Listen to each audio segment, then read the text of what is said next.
Hey friends, Sean coming to you here again with another I Want You to Open Your Window Right Now video on my channel.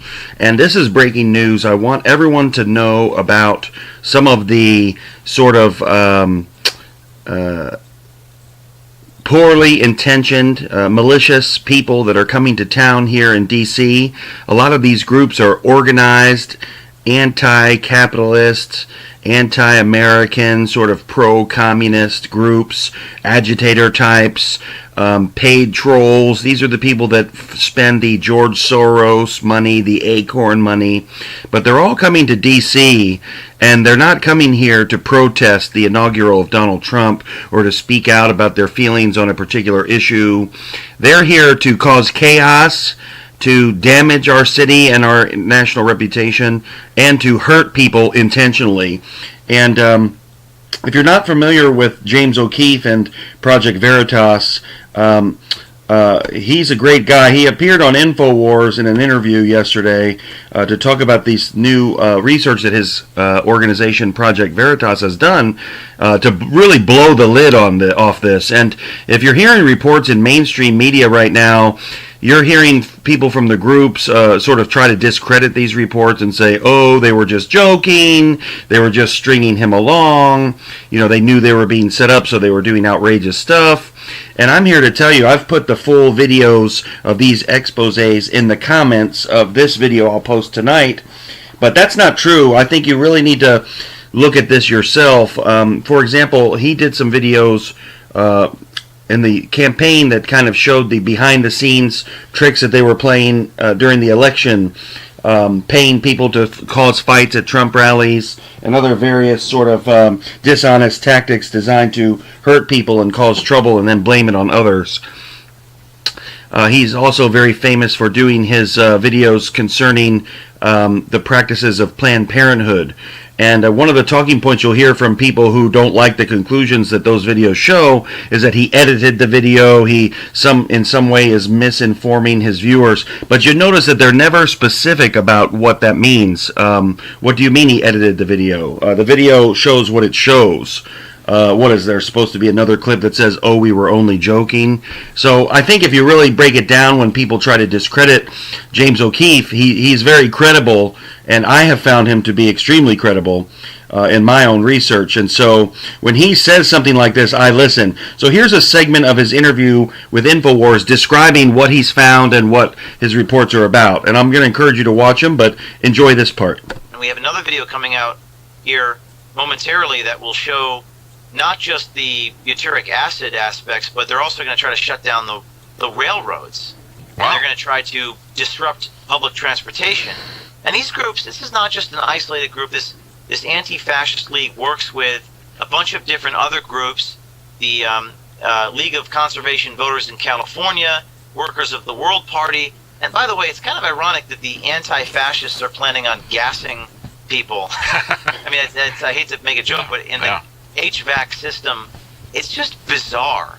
And as you see there on the screen, this guy named Scott Green had these planning meetings inside of a house where he's talking about the people that were intimately involved in the top secret plan. He's referring to our journalists. The media right now is trying to make this whole thing out to be like it's just a joke. They were playing me. I was inciting them. I didn't say a word, not a word about any of this stuff. We were there to listen.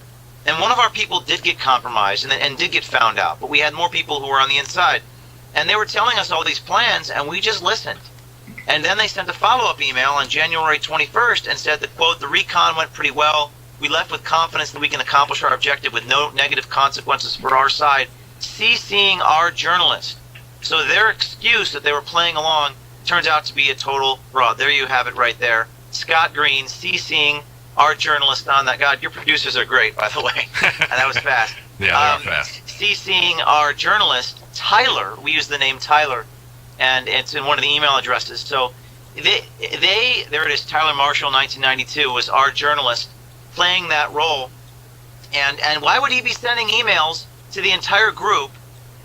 If they were really counter-stinging us, they would have immediately told people that they caught us or put the video out like they did in another occasion. So What he's speaking of there is that they were busted. They were busted doing an They were busted doing an undercover sting several months ago, and the people who busted him while he was undercover, he does a hidden camera and investigative reporting.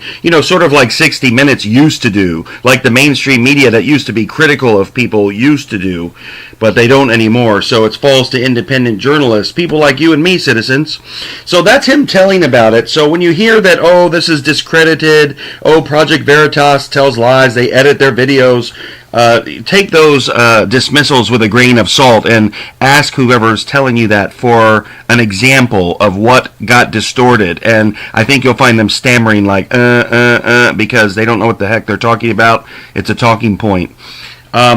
So let me just give you a little snippet. This is there's part 1 and part 2 that have come out. Here's a little snippet of part 1, and I'm going to leave the links in the description below, so I encourage you to check out the reports for yourself and share this report and those reports with all of your network and friends, because let me tell you something. People who act like this need to be opposed by regular citizens. So check this out. Here's part of the report.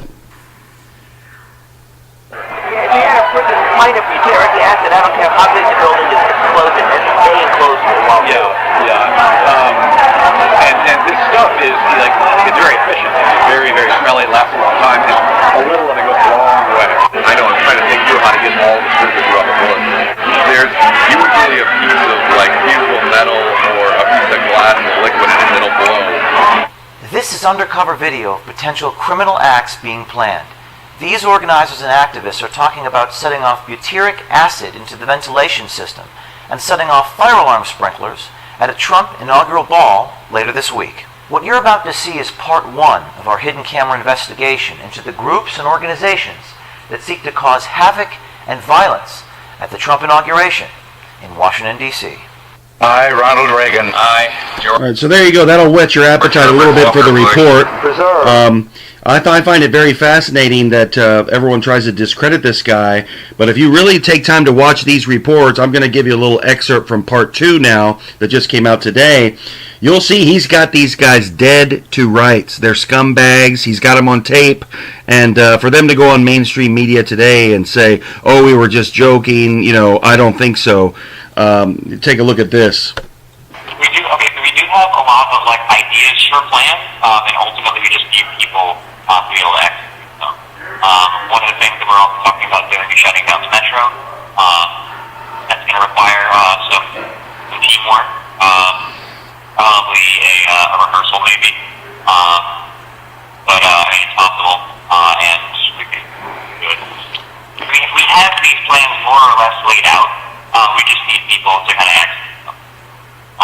We have a plan for how to shut down a metro. We have a plan for how to barricade a bridge. We have all these plans. We just don't have the people yet. So if you're willing to be those people, we're definitely down to have you.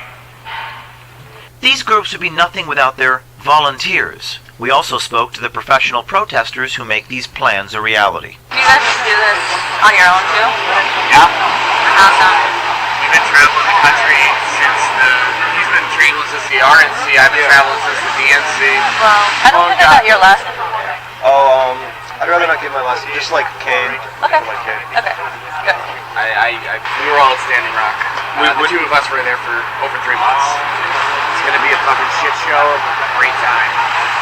Yeah, I'm looking forward to it. I've been looking forward to it. If this is gonna happen, you may as well just fucking have a party. Throw them all under the bus. Just fuck it up. I like the idea of the goal being that they have to pull the inauguration inside. And it seems like these guys are just looking for a fight. So we get into the throat punching. That's why. Sure. So this is another thing is that generally speaking, Nazis will only actually attack people if they strongly outnumber them, because Nazis are essentially cowards. If it's 3 of them and a homeless guy, they're going to beat him up. If it's 1 of them and 6 other people, they're going to run the fuck away. But yeah, throat punching is probably a good thing.